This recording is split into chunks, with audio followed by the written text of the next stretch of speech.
47 seconds from now, 18-year-old Rowan Ashford would enter an arena where 6 out of 10 Omegas died. Her mother Sage survived the full 7 minutes only to be murdered 2 days later on Alpha Gareth Blackthorn's orders. The pack called it mercy. Rowan would call it what it was, murder. But first, she had to survive the next hour. The morning of December 16, 2025 began the way Rowan had imagined it would for the past 10 years. Cold, grey, inevitable. She woke before dawn in the small room she'd occupied in the Omega quarters of Iron Pine Pack's main lodge, a converted timber structure nestled deep in Washington State's Olympic Peninsula. 317 wolves called this territory home. By sunset, that number might be 316. Rowan sat up slowly, her body already processing what her mind had known for a decade. Today was the proving. Today she would face what her mother had faced. Today the pack would decide if she deserved to live. She didn't bother looking in the mirror as she prepared. She knew what she'd see. Her mother's face. Sage Ashford had been 28 when she died. With the same dark hair, the same grey eyes that looked silver in certain light, the same small frame that made people underestimate her. Rowan was 18 now, and the resemblance was unmistakable. It was a resemblance that had earned her both sympathy and suspicion over the years. Some pack members looked at her and saw a ghost. Others looked at her and saw unfinished business. Alpha Gareth Blackthorn looked at her and saw a problem he thought he'd solved 10 years ago. The ritual bath came first. Elder Margot arrived at dawn with the traditional herbs, soaking them in water heated over an open flame. Sage, ironically, lavender, cedar. The scent filled Rowan's small room, herbal and clean, and utterly at odds with what the day would bring. "Arms up, child," Margot said softly. She was 68 now, her hair completely white, her hands gnarled with arthritis but still steady. She'd been the one to hold 8-year-old Rowan back when Sage died. She'd been the one to whisper the truth that day, a truth Rowan had carried like a stone in her chest ever since. He murdered her child. Remember this. Rowan lifted her arms. Let the old woman wash her with careful efficiency. The water was hot enough to redden her skin, the herbs strong enough to make her eyes water. This was tradition. Every Omega who faced the proving was cleansed this way, prepared like a sacrifice. Which Rowan supposed was exactly what they were. "You're thinking about her," Margot said. It wasn't a question. "Always," Rowan replied. "Good. Channel it. Rage is fuel, if you know how to burn it." Margot's hands paused on Rowan's shoulders, her grip tightening just slightly. "Your mother was brilliant, Rowan. Brilliant and kind and so brave. What happened to her wasn't failure. It was murder." Rowan turned to look at the elder directly. "Then why didn't anyone stop it?" "Because we were cowards," Margot's voice cracked. "Because we chose survival over justice. Because Gareth Blackthorn has ruled this pack for 43 years and fear is a powerful chain." She released Rowan's shoulders, resumed washing. "But you're not a coward, are you, child?" "No, ma'am." "Good. Then make sure you survive what's coming. And when you do, make sure you burn everything he built to the ground." The bath finished in silence. Margot dried Rowan with rough towels, then dressed her in the simple hemp shift that all proving participants wore. Undyed fabric, no adornments, nothing that could provide advantage or protection. Just a body and its will to survive. Before she left, Margot pressed something into Rowan's hand. A hairpin. Simple wooden, carved with intricate knotwork that spiraled along its length. "Your mother wore this the day she faced the proving," Margot whispered. "It's not a weapon. It's a reminder. You come from a line of healers, Rowan. Healers know anatomy. They know where bodies break." Rowan closed her fingers around the pin, felt its weight. "Thank you. Don't thank me until you're standing in that arena alive with Gareth's blood on your hands." The old woman left. Rowan was alone. She had 2 hours until the ceremony began. 2 hours to prepare for what came next. She used them the way she'd used the last 10 years studying. The small leather journal was hidden beneath a loose floorboard under her bed. She'd found it 3 years ago, tucked into the foundation of the old healer's cottage where Sage had worked.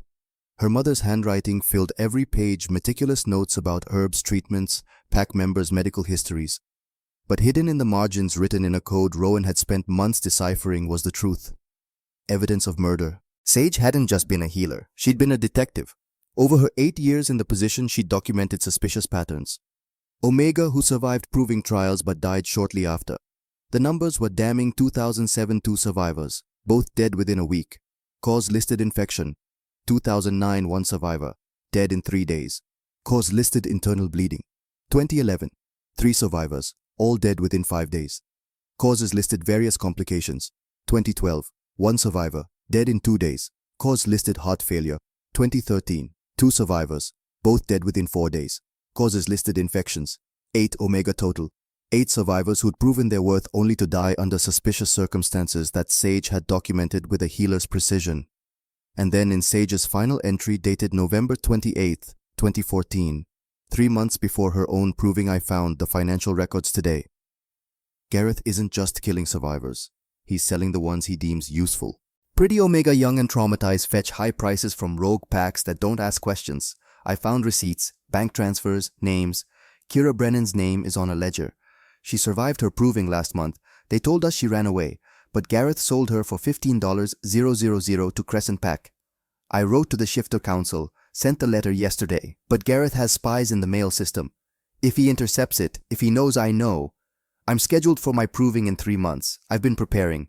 I can win. I know I can.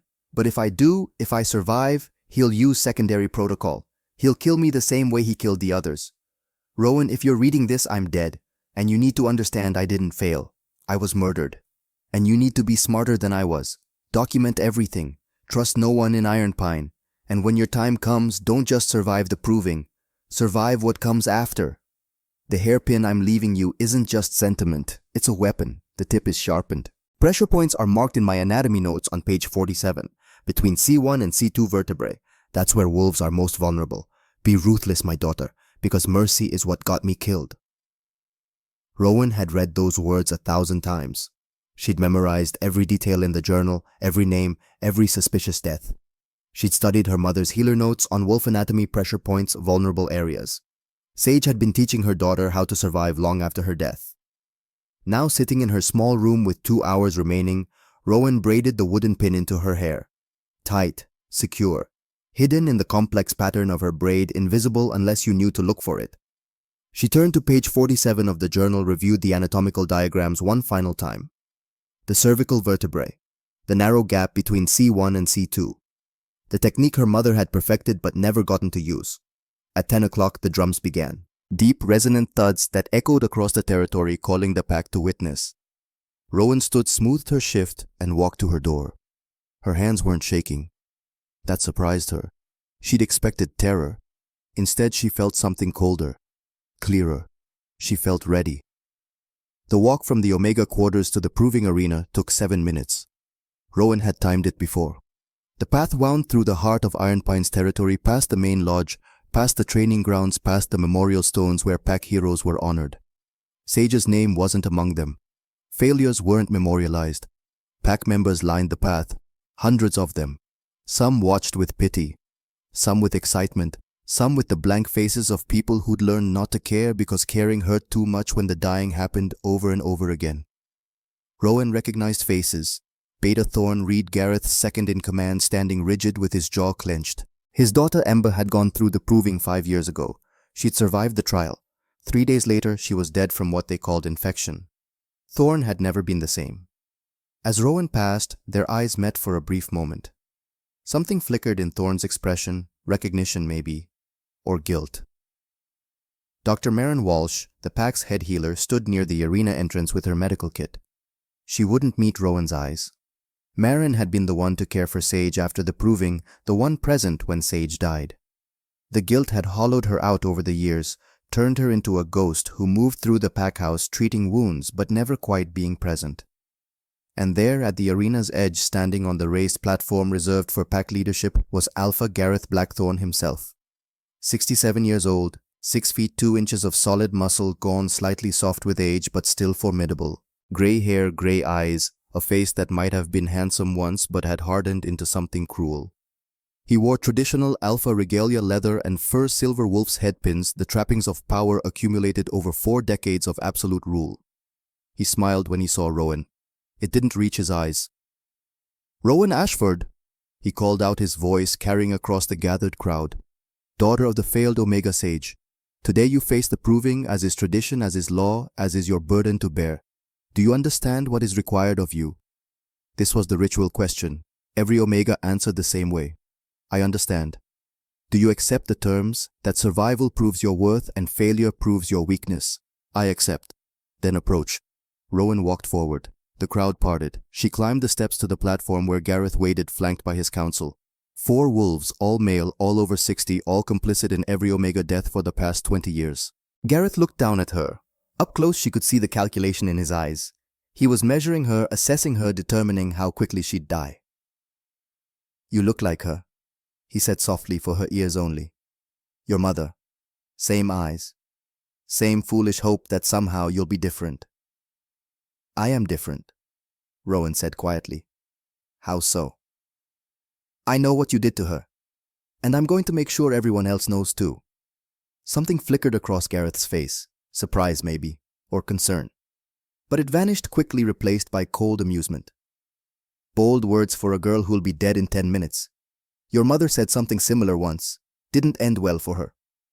Then I suppose we'll find out if I'm smarter than she was. Gareth's smile widened. Oh, I do hope you last longer than the usual fodder. It's so boring when they die in under 3 minutes. But fair warning, child, I don't tolerate cheaters. Your mother tried to bend the rules. Look where it got her. He turned back to the crowd, raised his hands for silence. The pack obeyed instantly. 300 voices cut off mid-conversation, creating a silence so complete that Rowan could hear the wind moving through the pine trees that surrounded the arena. We gather today, Gareth intoned, to honor tradition. The proving has protected our pack for 300 years, ensuring that only the strong, only the worthy, only those capable of contributing to our survival are given our protection and resources. Today, Rowan Ashford, 18 years of age, Omega rank, will prove her worth. She will face a feral wolf in single combat. If she survives, she will be recognized as a full member of Iron Pine Pack with all rights and privileges that status entails. If she falls, she will be honored for her attempt, but acknowledged as too weak to merit our continued support. He paused. Let the words settle. Let no one interfere. Let no one show mercy. Let the trial be pure and let the outcome speak truth. Then he turned to Rowan. Enter the arena. The arena was exactly as she remembered from her mother's proving. A perfect circle, 50 feet in diameter, surrounded by stone walls, worn smooth by 3 centuries of use. The floor was hard-packed dirt, stained dark in places where blood had soaked too deep to ever wash clean. The south corner where Sage had died was nearly black. Rowan walked to the center. She stood on ground where countless Omega had stood before her. Some had walked away. Most hadn't. She could feel their ghosts, their fear, their desperate will to survive. It saturated the space like a second atmosphere. The crowd settled into the tiered seating that surrounded the arena. 300 wolves, all watching, all waiting, all complicit in this ritual murder disguised as tradition. Rowan turned slowly, taking in every face. She wanted to remember this. When it was over, when she survived, when she exposed what Gareth had done, she wanted to remember exactly who had sat here and watched, exactly who had participated, exactly who had chosen tradition over conscience. A gate rattled on the north side of the arena. The feral wolf was coming. Rowan positioned herself south, maximizing distance. She rolled her shoulders, loosened her muscles, forced her breathing to slow. Fear was poison. Fear made you stupid. She needed to be smart. She needed to be her mother's daughter. The gate rose. For a moment, nothing happened. Then the feral wolf emerged, female as Rowan had predicted, gray-black coat, matted and filthy. 187 pounds of muscle and hunger and mindless rage. The wolf's eyes were empty, devoid of the intelligence that marked shifters. This had been a person once, someone with a name, a life, a family. But disease or trauma or some curse had broken something essential, stripped away humanity and left only the beast. They called her Mara. She'd been feral for 4 years. She'd killed 6 Omega in provings. She'd injured 2 others so badly they'd died from their wounds days later. And now she was looking at Rowan. The charge came instantly. No hesitation, no assessment, just pure predatory instinct. Mara launched herself across the arena, covering 30 feet in seconds, jaws open, claws extended. Rowan dodged left. She was faster than Mara expected, and the wolf's initial lunge missed by inches. But Mara adapted quickly, pivoting mid-stride, swiping with her right paw. Claws caught Rowan's left forearm. 4 parallel lines opened from wrist to elbow, deep enough to expose muscle. Blood welled immediately, hot and slick. First blood. The crowd roared. Rowan bit back the scream, converted it into focus. Pain was information. The wound wasn't fatal. She could still use the arm, though it would weaken as she lost blood. She needed to end this quickly. Mara's circled lips pulled back from teeth stained yellow and brown. The feral wolf was assessing now, learning. This prey was fast. This prey dodged. This prey might require actual effort. Good. Let her think that. Rowan moved along the arena wall, keeping her wounded arm close to her body, making it seem worse than it was. She let herself favor her left leg slightly, creating the illusion of injury where none existed. Mara's empty eyes tracked the movement, predatory instinct cataloging weakness. The second charge came from a different angle. Mara had learned. She feinted right, then lunged left, cutting off Rowan's escape route. Teeth snapped at Rowan's shoulder, catching fabric and skin. The bite wasn't deep. The shift had saved her from the full force, but it was enough to draw more blood, enough to make the crowd gasp. 2 minutes gone. Rowan was bleeding from 2 wounds. She was being herded, controlled, driven toward the north wall where Mara could pin her. This was how it usually went. The feral wolf had size, strength, and experience. The Omega had desperation and not much else. Most fights ended in under 5 minutes. The Omegas who lasted longer typically did so by running, by evading, by prolonging the inevitable until exhaustion or blood loss or a single mistake ended it. Rowan wasn't going to run. At 3 minutes, she stopped retreating. Mara charged again, confident, now certain of victory. But instead of dodging away, Rowan dodged toward. She threw herself forward under Mara's lunge, hitting the ground hard and rolling. Pain exploded through her wounded arm, but she came up behind the feral wolf, exactly where she needed to be. Her right hand was already moving, pulling the wooden pin from her braid. The knotwork handle fit perfectly in her palm. The pointed end, sharpened by hours of secret work in her room, caught lamplight for just a moment. Mara was turning, realizing the prey had gotten behind her, instinct screaming danger. Rowan didn't give her time to complete the turn. She lunged, driving the pin forward with all the strength in her small frame. She aimed for the spot her mother had taught her about in those journal notes, the space between the first and second cervical vertebrae, the gap where bone gave way to spinal cord. The pin punched through fur and skin and found the target. Mara's legs collapsed instantly. The feral wolf hit the ground, all 187 pounds of predator reduced to paralyzed dead weight in a single second. Her jaws snapped at empty air. Her eyes were wide, confused, still empty, but now also terrified in some animal way that had nothing to do with thought and everything to do with the brainstem's knowledge that something catastrophic had just happened. Rowan stepped back, breathing hard. Blood dripped from her arm and shoulder, spattering the dirt. 4 minutes and 23 seconds had elapsed. The arena was silent. Mara's breathing grew shallow, then stopped. Death came quickly when the spinal cord was severed. Humane in its way. More humane than being torn apart. Rowan pulled the pin free, wiped it on her shift, and returned it to her braid with hands that shook only slightly. Then she turned to face Gareth. The alpha was standing at the edge of his platform, hands gripping the railing. His face had gone white. "I won," Rowan called out, her voice carrying across the silent arena. 7 minutes wasn't required. The law states I must survive combat with the feral wolf. I survived. The wolf is dead. Therefore I have passed the proving. For a long moment no one moved. Then someone in the crowd started clapping. Beta Thorn. The sound was loud, deliberate, defiant. Others joined slowly. Not everyone, not even half, but enough that the silence broke into scattered applause. Gareth's face shifted from white to red. "Stop!" The clapping died instantly. Gareth's authority was absolute, enforced by decades of conditioning and fear. He descended from the platform slowly, deliberately, like a judge approaching the bench. "The trial," he said, his voice shaking with barely controlled rage, "is invalid." The crowd murmured. Rowan stood very still. The Omega used a foreign object, a weapon, a blade concealed in her hair. Gareth pointed at Rowan's braid. "That constitutes cheating. The proving requires combat with bare hands, teeth, and claws only. She violated the sacred rules." "It was a hairpin," Rowan said calmly. "It's adornment. Every Omega who enters this arena wears one.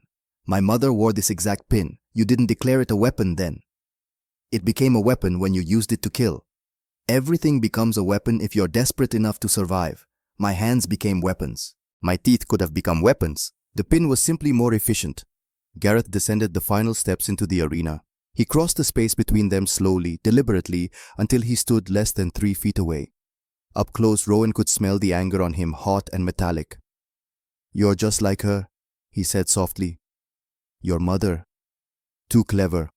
Too willing to bend rules. Too dangerous to leave alive.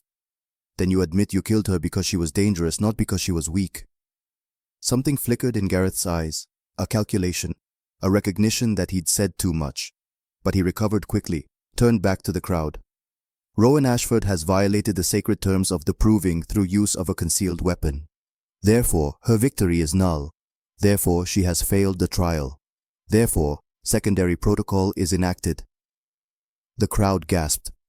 Even those who'd sat silent through dozens of provings reacted to that. Secondary protocol was whispered about but rarely invoked. Most pack members didn't know the details. Rowan did. She'd read about it in her mother's journal. Secondary protocol meant execution. "Guards," Gareth called. "Seize her! Take her to the reflection chamber. She'll be dealt with at dawn." Two large males descended into the arena. Both were council enforcers. Both had dead eyes. Both had done this before. They grabbed Rowan's arms, ignoring her wounds, and dragged her toward the exit. Rowan didn't fight. Fighting was pointless, but she kept her eyes on Gareth as they pulled her away. "My mother survived," she called out. "She beat the feral wolf in 6 minutes 47 seconds. You released a second wolf. You changed the rules because she won. And when that killed her, you told everyone it was mercy. But it was murder, Gareth. It was always murder." "Silence her!" Gareth snapped. One of the guards clamped a hand over Rowan's mouth. They dragged her through the crowd down the path back toward the pack lodge, but not to the Omega quarters. Instead, they descended a staircase Rowan had never been allowed to access, down into the basement levels, down into darkness.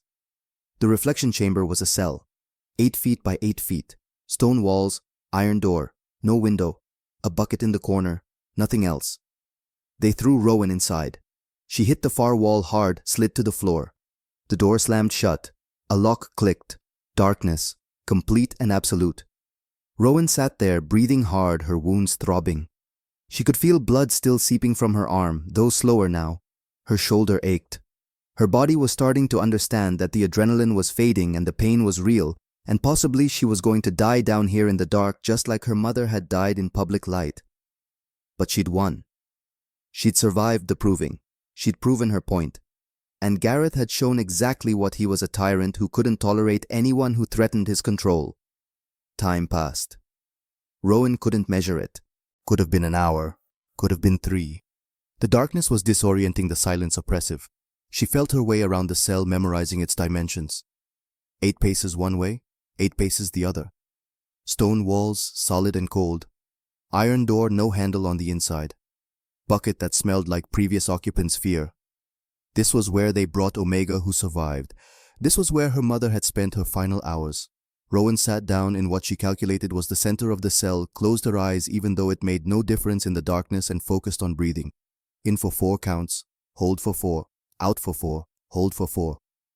The meditation technique kept panic at bay, kept her thinking clearly. She had until dawn. Gareth would come then or send his enforcers. They'd make it look like an accident, probably.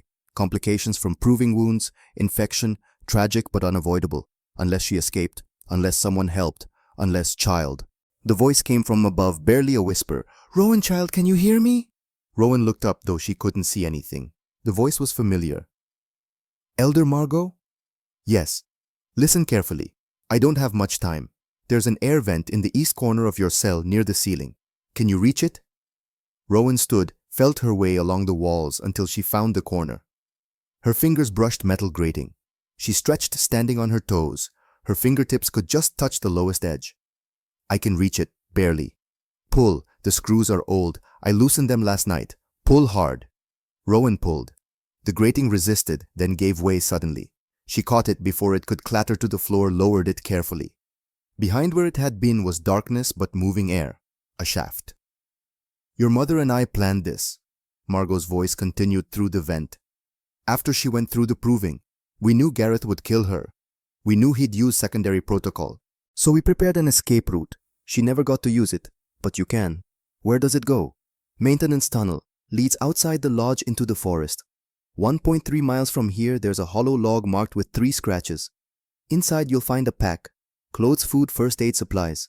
And your mother's journal, the complete version with all the evidence she gathered." The journal.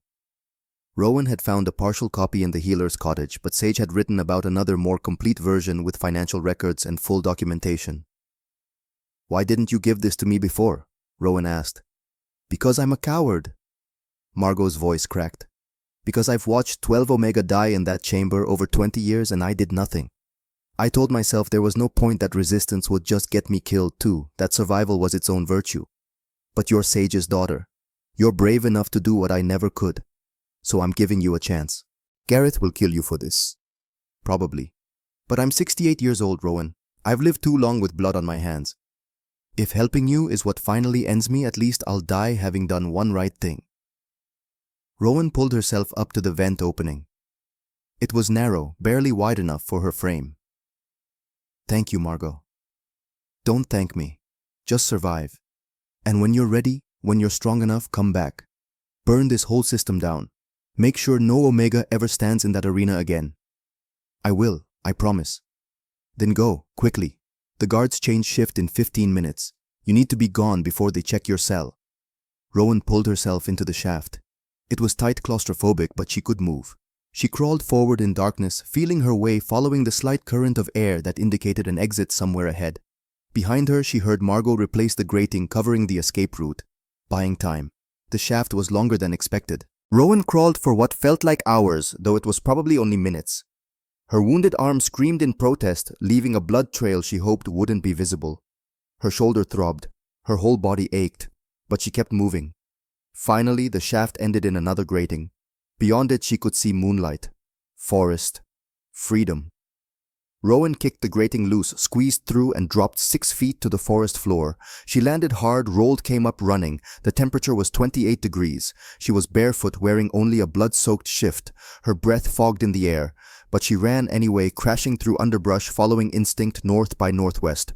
Quarter mile to find landmarks, then navigate to the hollow log. She could hear howls behind her. They'd discovered her escape. They were coming. Rowan ran faster. Her feet were numb within minutes, cut and bleeding from rocks and roots she couldn't see in the darkness. Her lungs burned. Her wounds reopened, soaking her shift fresh with blood. But she didn't stop. She ran until her legs gave out, until she collapsed in a snowbank that had survived in a shadowed hollow between 2 massive cedars. She couldn't feel her feet anymore.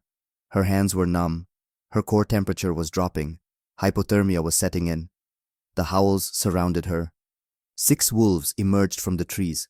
She recognized 3 of them. Council enforcers. Garrett's personal killers. They circled her slowly, teeth bared, steam rising from their mouths in the cold air. They weren't shifting to human form. They were going to kill her as wolves.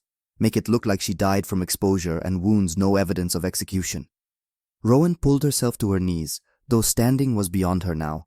She wouldn't die lying down. She'd die the way her mother had died, defiant to the end. The largest wolf, a male with grey-black fur, stepped forward. This was it. The killing blow. But then a new sound cut through the night. Not a howl, a roar. Deep and resonant and absolutely terrifying, carrying an authority that made the 6 wolves freeze mid-step. A massive shape moved between the trees. Larger than any wolf Rowan had ever seen. Amber coat catching moonlight, eyes the same color, radiating power that was almost physical in its intensity. An alpha. Not Pack, not Iron Pine, someone else. The 6 wolves scattered immediately, fleeing back toward their territory. They knew instinctively that they couldn't win this fight. Whatever this was, whoever this was, he outranked them in every possible way. The amber wolf approached Rowan slowly. She should have been terrified. Instead, she felt something else, something that didn't make sense. Safe. The wolf shifted to human form. Male, early 30s, tall and powerfully built with dark hair and eyes that were still amber even in human form. He knelt beside her, his hands careful as he assessed her condition. "Hypothermia," he said, his voice deep and calm. "Multiple lacerations, blood loss, you're minutes from dead." "Good," Rowan whispered. Her vision was graying at the edges. "Then it's over." "No." The man pulled off his jacket, wrapped it around her. "You didn't survive whatever hell you just escaped, only to die in the snow. I'm going to carry you to my camp. Medical treatment, warmth. Then you're going to tell me everything." He lifted her easily, cradling her against his chest. His body heat was incredible, cutting through the hypothermia fog.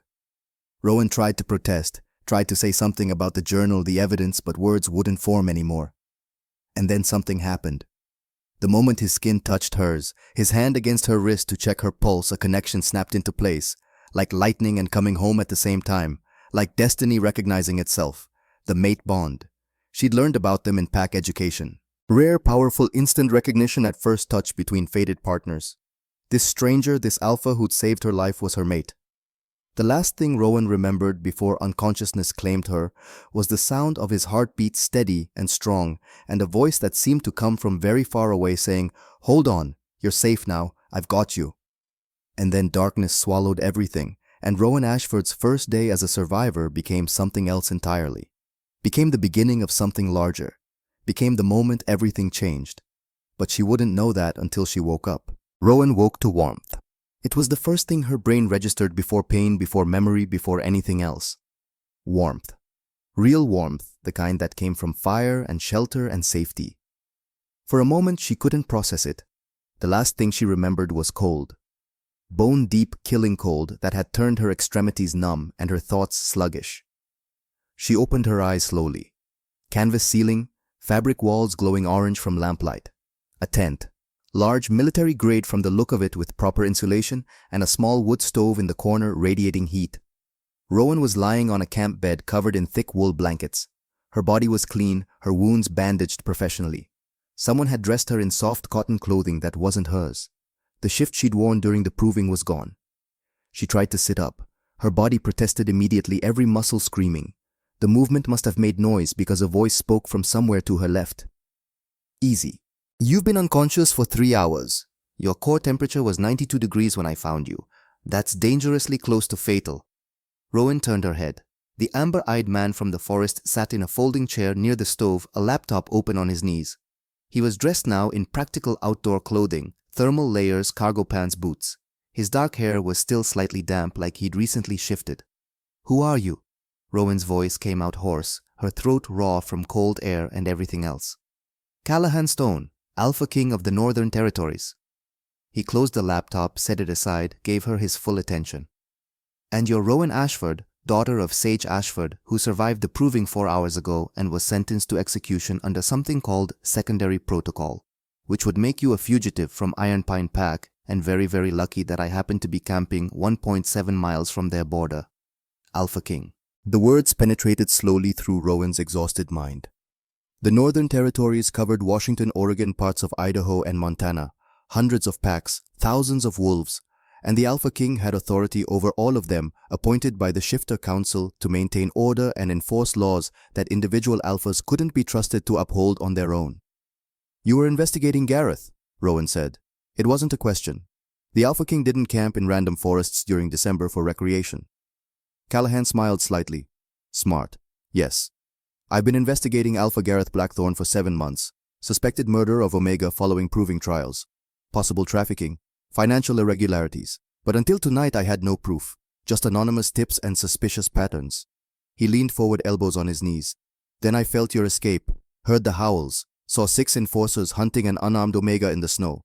That's when suspicion became certainty." His amber eyes held hers, intense and unwavering. "Tell me everything." So Rowan did. She told him about her mother's death 10 years ago. About the journal she'd found with evidence of 8 Omega murdered post-trial between 2007 and 2013. About surviving the proving herself only to be declared invalid because she'd used her mother's hairpin. About secondary protocol and the reflection chamber and Elder Margot's desperate rescue. Callahan listened without interrupting, his expression growing darker with each detail. When Rowan finished, he stood and paced to the tent entrance, looked out at the pre-dawn darkness. "Gareth Blackthorne," he said quietly, "has been Alpha of Iron Pine for 43 years. In that time, according to official records, 37 Omega have gone through the proving. 15 died during the trials. That's a 40% mortality rate. But you're telling me that survivors also die. Post-trial executions disguised as complications." "At least 8 that my mother documented," Rowan confirmed, "all between 2007 and 2013. But there could be more. She only had access to records from her time as healer. If Garrett's been doing this for 43 years, then the real death toll could be twice that number, maybe more." Callahan turned back to face her. "Where's the journal? The complete one with your mother's evidence." "Hidden. My mother cached it in the forest the night before her proving. Elder Margot told me where a hollow log 1.3 miles northwest of the pack lodge marked with 3 scratches, but I didn't have time to retrieve it. I had to lead the trackers away from it. I'll send someone to get it at first light. My team can move faster and quieter than Iron Pine's enforcers. Your team. 3 warriors, 1 medic. They're camped 200 yards from here, staying out of sight until I need them. One of them is Dr. Marin Walsh. Rowan's breath caught. Marin, she's here. Defected 2 days ago. Walked into my camp and confessed everything. Every Omega she'd helped kill on Gareth's orders. Every injection she'd administered. Every lie she'd told. She was done, she said. Couldn't live with it anymore. Wanted to help bring him down even if it meant she'd face trial herself. The tent flap opened. A woman entered, mid-60s, gray hair in a practical braid, wearing outdoor gear and carrying a medical kit. Her face was lined with exhaustion and something deeper. Guilt. Dr. Walsh, Callahan said.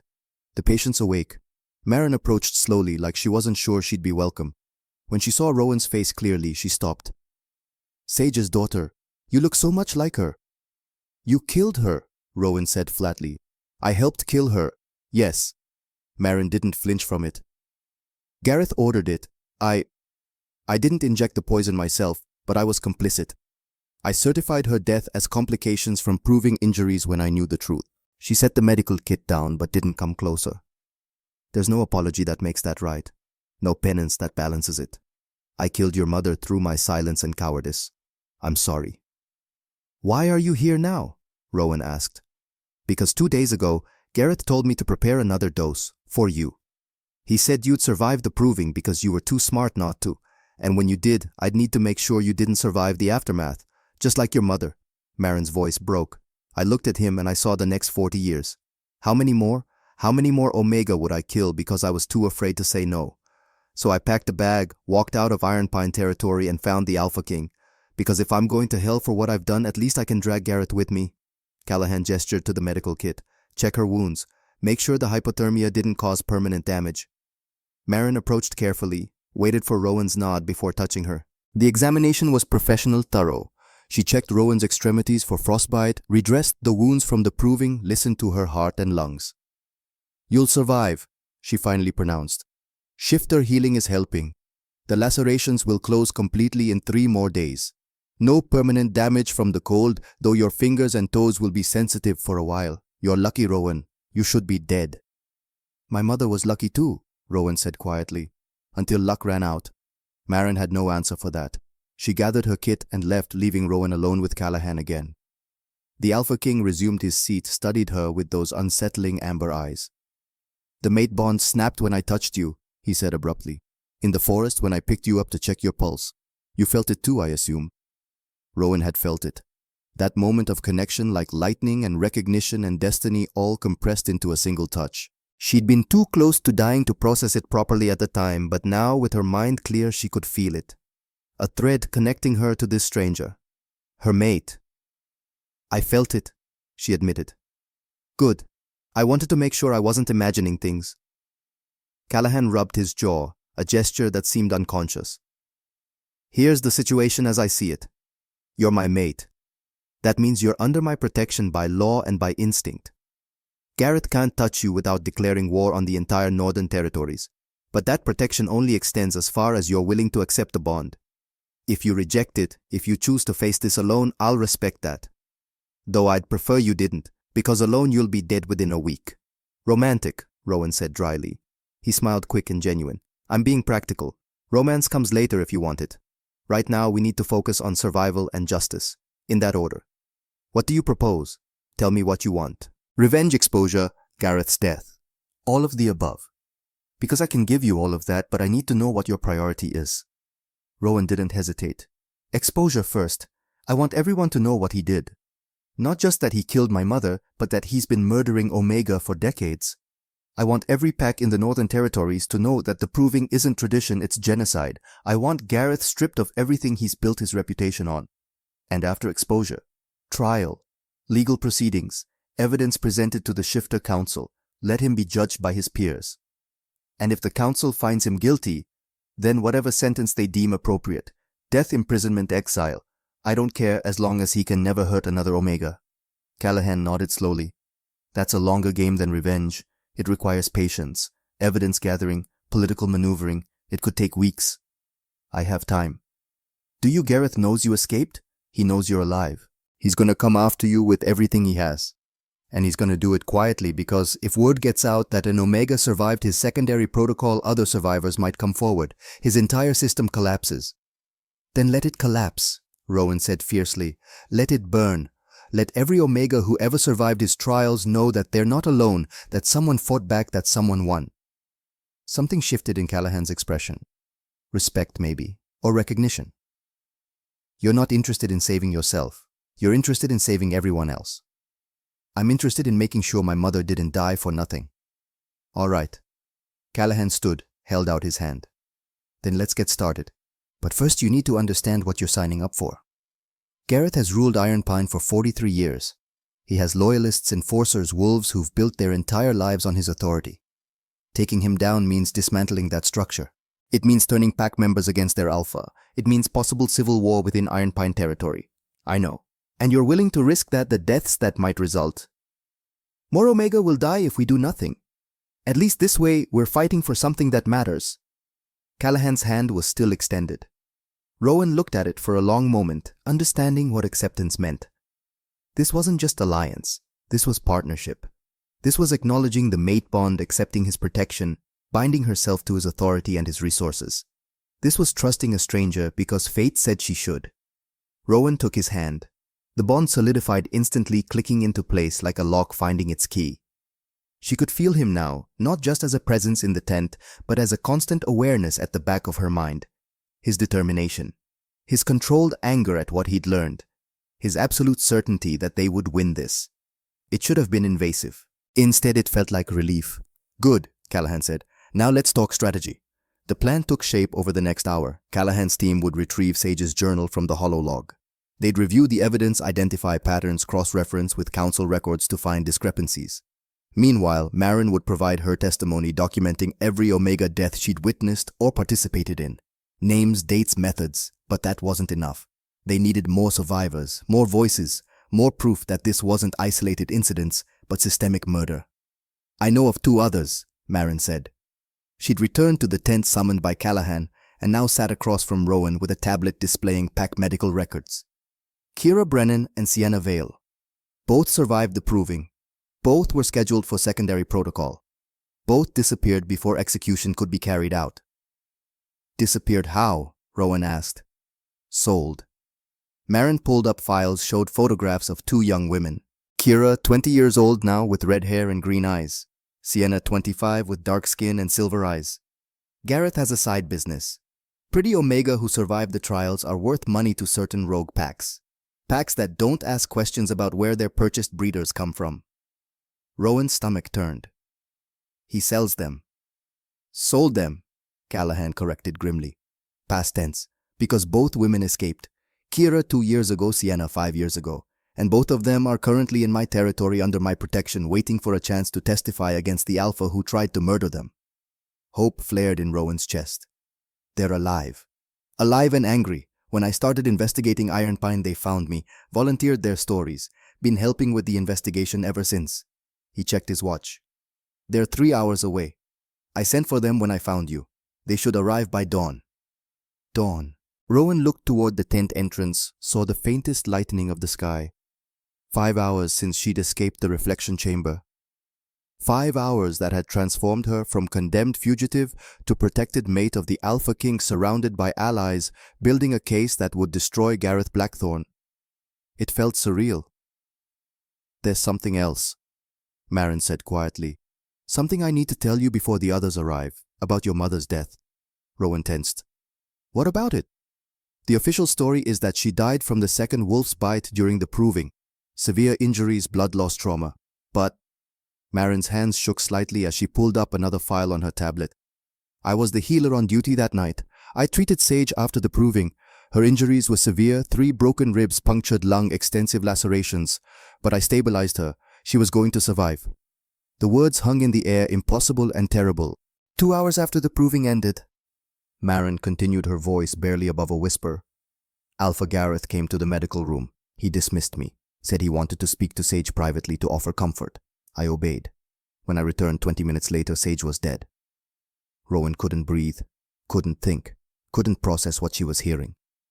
Gareth said she'd taken a sudden turn, Maren said, that her injuries had been worse than I thought, but I saw the syringe in the trash, saw the empty vial, and when I performed the required examination, I found concentrated foxglove in her system. Tears streamed down the healer's face. Your mother didn't die from the proving, Rowan. She survived it, survived the arena entirely. She was healing. She would have lived. Gareth murdered her with poison while she lay helpless in a medical bed. The tent seemed to tilt. Rowan's vision blurred. All these years, she'd believed her mother died in the arena. Died from the second wolf's bite. Died from Gareth's cheating, but at least died fighting. But no, Sage had won, had survived, had been healing, and Gareth had murdered her anyway. Why didn't you say anything? Rowan's voice came out strangled.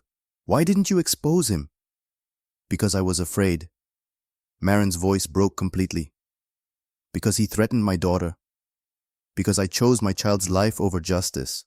Because I'm a coward who's been carrying this guilt for 10 years and it's been eating me alive, and I'm so sorry. Callahan's hand found Rowan's shoulder, steadying her. This changes things, he said quietly. Gareth didn't just rig the proving. He committed premeditated murder of a helpless patient. That's not tradition gone wrong. That's cold-blooded killing.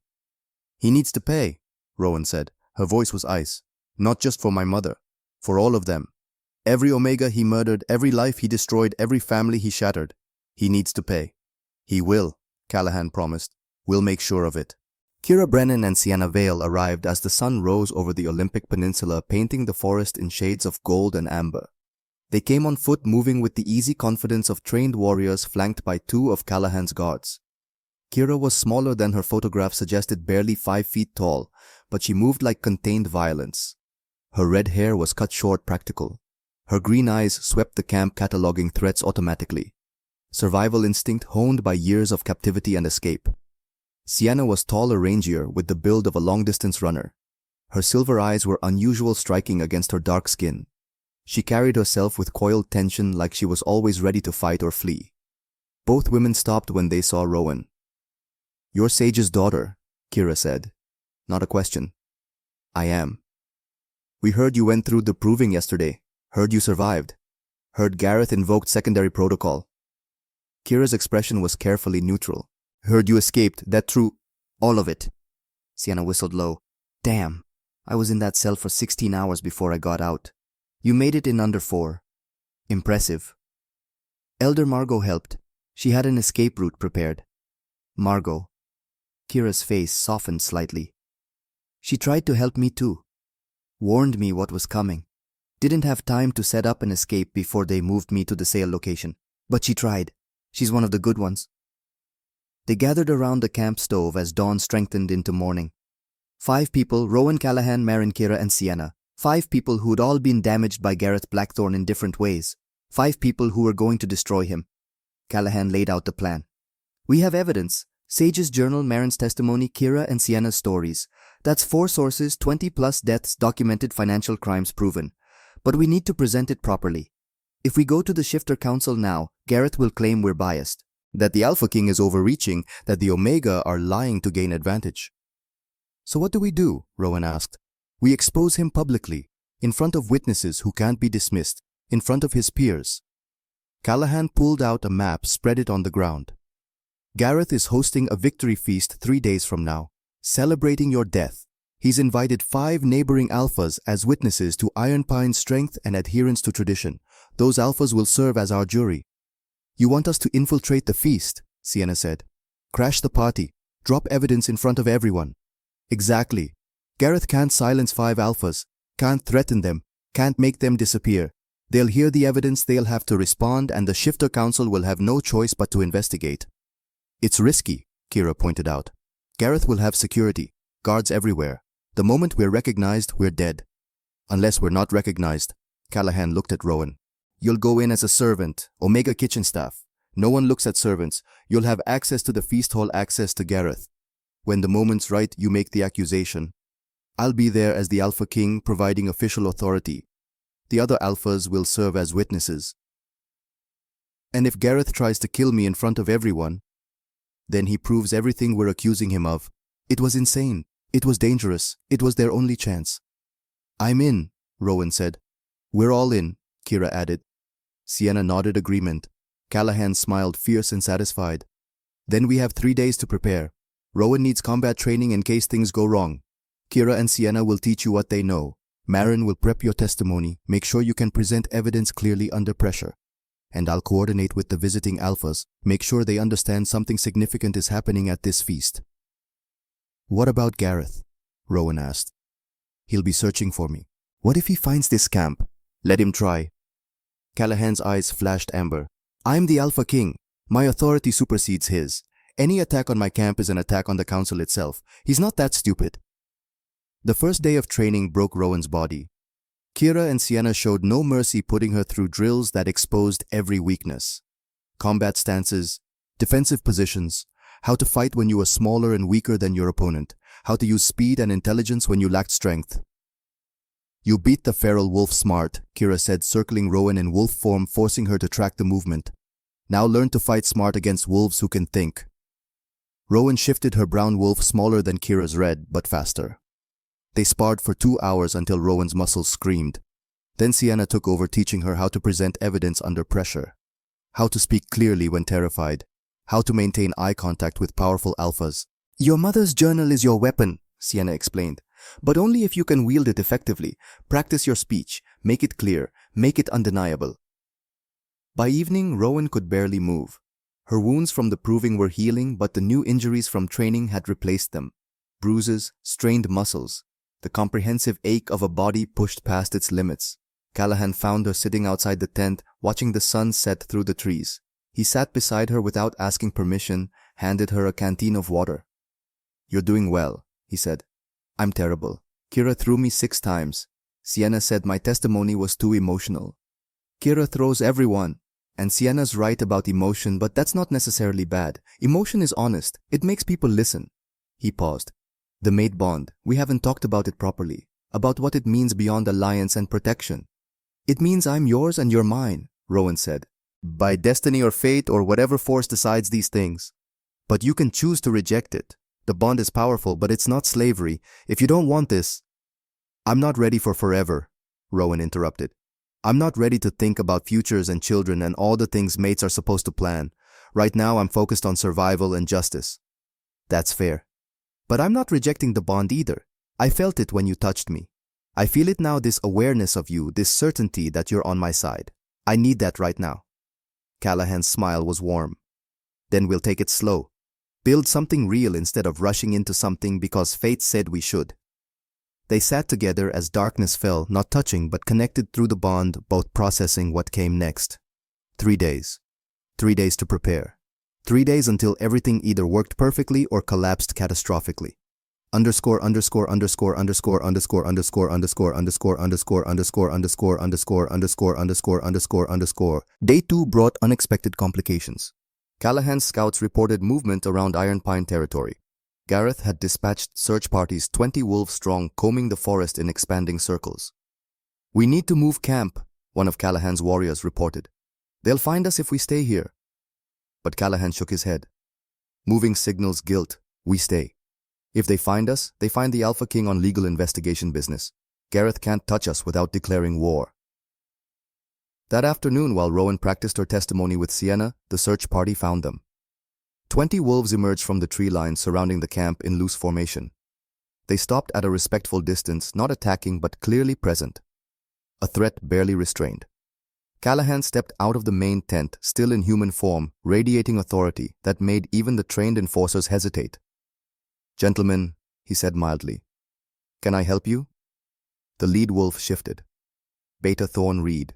His face was haggard, exhausted, conflict written in every line. Alpha King, we're searching for a fugitive, an Omega who escaped custody last night. Dangerous, unstable. We believe she may have fled this direction. Did she? Callahan's tone suggested he found this amusing. And you think I'm harboring fugitives? We hope you haven't been deceived. The Omega in question is cunning. She may have lied to gain your protection. What's her crime? She failed the proving, used illegal weapons, then assaulted guards during her lawful detention. Fascinating. Callahan crossed his arms. And Alpha Gareth sent you to find her personally? He's concerned, for her safety as much as pack security. The forest is dangerous. She's wounded. We want to bring her home before she dies of exposure. How considerate. Callahan's voice hardened. Tell Alpha Gareth that if I find his fugitive Omega, I'll handle her according to Shifter Council law, which means investigation, fair trial, and due process, not whatever secondary protocol nonsense he usually employs.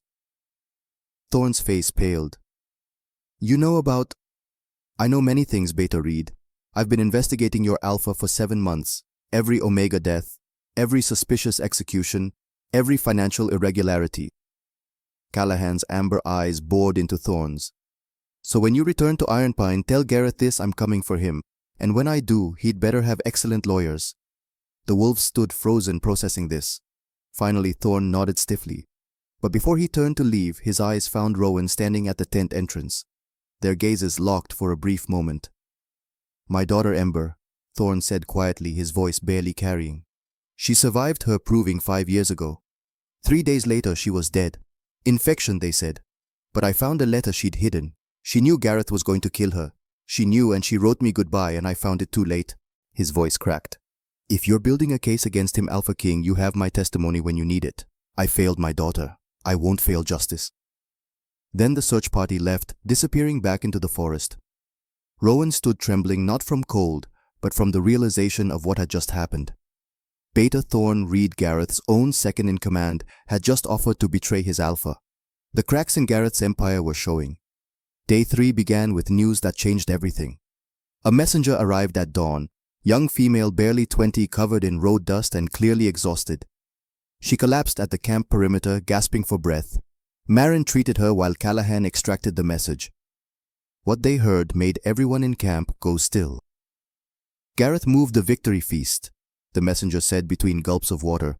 From 3 days to tonight, he's claiming you're planning to attack Alpha King, that you're using the fugitive Omega as excuse to wage war on Iron Pine. He wants witnesses present immediately to prove Iron Pine's innocence. Tonight, Rowan repeated. We're not ready. We'll have to be ready. Callahan's face was grim. This is Gareth's move. He knows we're planning something, so he's forcing our hand. We either act tonight or lose our chance entirely. They had 8 hours to prepare. 8 hours to turn 2 days of training into a plan solid enough to work. 8 hours before Rowan walked back into Iron Pine territory as a servant carrying her mother's journal and enough evidence to destroy an Alpha who'd ruled unchallenged for 43 years. 8 hours before everything either ended in victory or ended in death. Then we don't have time to waste, Rowan said, standing. Let's finish this. The Iron Pine Pack Lodge rose from the forest like a monument to power. 3 stories of timber and stone built over generations, radiating authority that had gone unchallenged for 4 decades. Tonight, every window blazed with light. Every torch along the pathway burned. The victory feast was in full display, celebrating the death of an Omega who had dared to survive. Rowan stood at the forest's edge, watching wolves stream into the main entrance. Pack members in their finest clothing, visiting Alphas with their entourages. Everyone gathering to witness Gareth Blackthorn's triumph over yet another threat to his absolute control. They had no idea they were walking into his downfall. Remember, Callahan said quietly beside her. He was dressed in full Alpha King regalia now, formal leathers, silver wolf's headpins marking his rank, an aura of authority that made even the trees seem to lean away. You enter through the servants' entrance on the east side.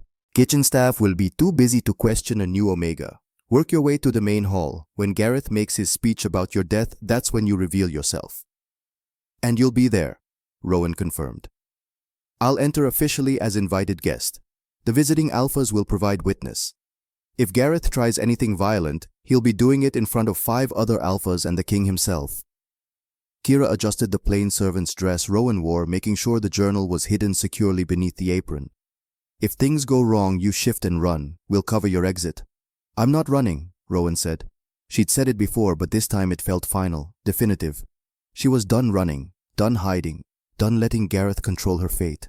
Sienna squeezed her shoulder. Stubborn, just like Sage. Your mother would be proud. Callahan took Rowan's hand briefly, let the mate bond flow warmth between them. Be careful, be smart. You're not alone in there. Then he shifted into his massive amber wolf and loped toward the main entrance, warriors flanking him. Rowan watched him go, then turned toward the east side of the lodge. This was it. No more preparation, no more planning, just action. The kitchen was chaos. 30 Omega moved in coordinated frenzy, preparing feast dishes for 200 guests. Roasted venison, fresh bread, winter vegetables, desserts that filled the air with sugar and cinnamon. The head cook barked orders without looking up. Rowan slipped in through the back door, grabbed an empty serving tray, and joined the flow of servants moving between kitchen and main hall. No one questioned her. Servants were invisible, which made them perfect spies. The feast hall was enormous, easily capable of holding 300 wolves. Tonight it held perhaps 200. Pack members filled the lower tables. The high table, elevated on a dais at the north end, seated Gareth and his council along with 5 visiting alphas. Rowan recognized them from Callahan's descriptions. Alpha Meredith Frost of Cascade Pack, stern woman with white hair and ice blue eyes. Alpha Devon Blackwood of Timber Ridge, built like a bear. Alpha Naomi Hartley of Silver Creek, calculating and fair. 2 others she didn't know. Perfect witnesses. Gareth sat at the center of the high table looking satisfied. He wore ceremonial robes, dark blue trimmed with silver. He looked like a wise leader, a protector of tradition. He looked like a liar. Callahan entered through the main doors. The entire hall fell silent, 300 wolves recognizing Alpha King authority simultaneously. "Alpha King Stone," Gareth called out, his voice carrying perfect welcome that didn't reach his eyes. "We're honored by your presence, though I must admit your arrival is unexpected." "I happen to be in the area," Callahan said mildly, walking toward the high table with casual confidence. "Investigating reports of irregularities in pack management. When I heard about your victory feast, I thought it would be educational to attend. We're celebrating proper application of pack law, the proving administered fairly. An Omega who failed the trial and subsequently died from her wounds. Tragic but traditional. Interesting. I'd heard the Omega in question survived the proving, that she killed the feral wolf in under 7 minutes. She used illegal weapons. The victory was invalidated. A hairpin, I believe. Hardly a weapon by most definitions." Gareth's jaw tightened. "The law is clear." Rowan moved along the wall, positioning herself near the servants' entrance. She could see everything from here, could feel her moment approaching. Callahan continued, voice pleasant but sharp-edged. "Secondary protocol. That's an interesting addition to standard proving law. How many Omega have required this mercy over your tenure?" "I don't have exact numbers, 23.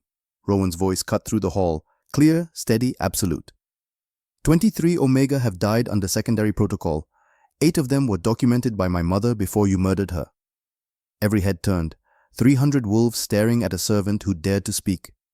Rowan pulled off the head covering that had hidden her face, walked toward the high table. Recognition rippled through the crowd. Gasps. Shock. The dead Omega was alive. Gareth surged to his feet, face white, then red. "You how God's guards." "I wouldn't," Callahan said quietly, but his voice cut like a blade. "The girl is under my protection. Any attack on her is an attack on the Alpha King." Rowan reached the space between lower tables and dais. She pulled her mother's journal from beneath her apron, held it high. "My name is Rowan Ashford," she said, loud enough to carry. "Daughter of Sage Ashford, who was murdered 10 years ago on Alpha Gareth Blackthorn's orders. 2 days ago I survived the proving by killing the feral wolf in 6 minutes and 52 seconds. Alpha Gareth declared my victory invalid and sentenced me to death under secondary protocol. I escaped, and now I'm here to expose what he's been hiding for 4 decades. "This is insane," Gareth snarled. "She's a criminal, a fugitive." "She has my authority to speak," Callahan interrupted. "Continue, Rowan." Rowan opened the journal. Her mother's handwriting steadied her. "In this journal, my mother documented 8 Omega deaths following successful proving trials between 2007 and 2013. All 8 survived the combat. All 8 were scheduled for secondary protocol. All 8 died within 72 hours. She read the first entry. Ember Reed, age 18. Survived the proving in May 2014. Severe lacerations but stable condition. My mother wrote, Gareth visited Ember alone. Administered unknown substance. 3 hours later she was dead. Autopsy revealed concentrated foxglove 10 times lethal dose. Beta Thorn made a strangled sound. Rowan continued through the names. 8 Omega who'd survived only to be murdered. By the end, half the hall was in tears. "These are lies," Gareth said, but his voice shook. "My mother didn't lie. She documented." Rowan turned to the visiting alphas. She included medical records, financial transactions.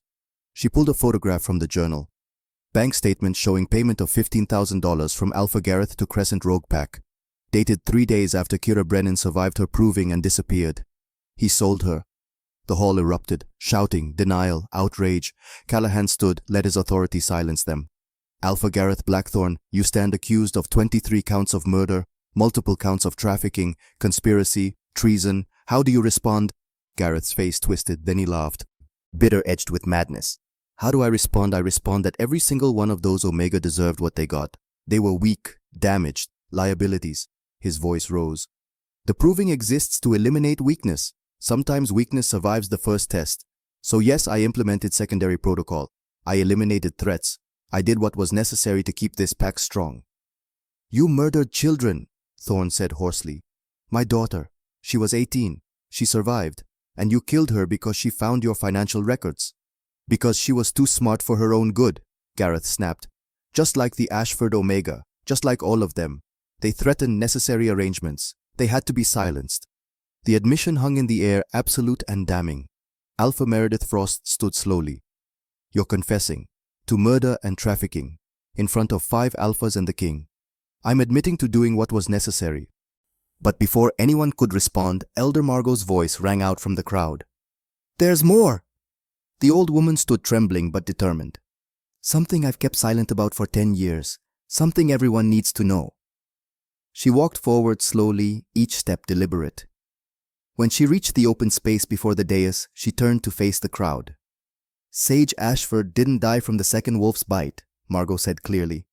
I was present in the medical room that night. Dr. Marin Walsh stabilized her. 3 broken ribs, punctured lungs, severe lacerations, but stable. She was going to survive. The crowd went silent. 2 hours after the proving, Margot continued. Alpha Gareth dismissed the healer, said he wanted to speak privately with Sage. When Marin returned, Sage was dead. Gareth claimed sudden complications, but there was a syringe in the trash, an empty vial of concentrated foxglove. Margot's voice hardened. Sage Ashford survived the proving entirely. She survived the arena. She was healing. And Alpha Gareth murdered her with poison while she lay helpless in a medical bed. Not because she failed, but because she discovered his crimes and reported them to the Shifter Council. The revelation detonated through the hall like a bomb. This wasn't rigging a trial. This was cold-blooded murder of a helpless patient. Gareth's face went from red to white. You have no proof. I have Dr. Walsh's testimony, Callahan said. She's prepared to testify to everything. The injection, the poison, the cover-up. By Shifter law, Gareth said desperately, I have the right to challenge my accuser, trial by combat. If the Omega is so convinced of my guilt, let her prove it the old way. The hall went silent. Rowan felt ice settle into her stomach. This was his escape, his move. I accept, she said. Rowan, you don't have to, Callahan started. I accept, she repeated louder. Trial by combat, tonight. Same arena where my mother died, Gareth smiled coldly. Excellent, wolf form, to the death, no interference. Agreed. The proving arena looked exactly as it had 2 days ago. Stone walls, dirt floor, bloodstains, torches burning. The space where 23 Omega had died, proving worth that should never need proving. Tonight would see one final trial. Gareth entered from the north, already shifting. His massive grey wolf radiated confidence. 228 pounds of experience and certainty. Rowan entered from the south. She didn't shift immediately, wanted him to see her face. Last chance to run, little Omega. Gareth's voice carried through his wolf throat. You said the same to my mother, right before you murdered her. She shifted. Her brown wolf was small, 132 pounds, but she moved with purpose. Gareth charged first. Rowan dodged left. She'd fought the feral wolf. She'd trained with Kira. She knew her advantages. They exchanged blows. Gareth landed first blood claws across her shoulder, but Rowan targeted his old injuries, the slight favor he gave his right leg. Minutes passed. 4, 5. Gareth's breathing grew heavier.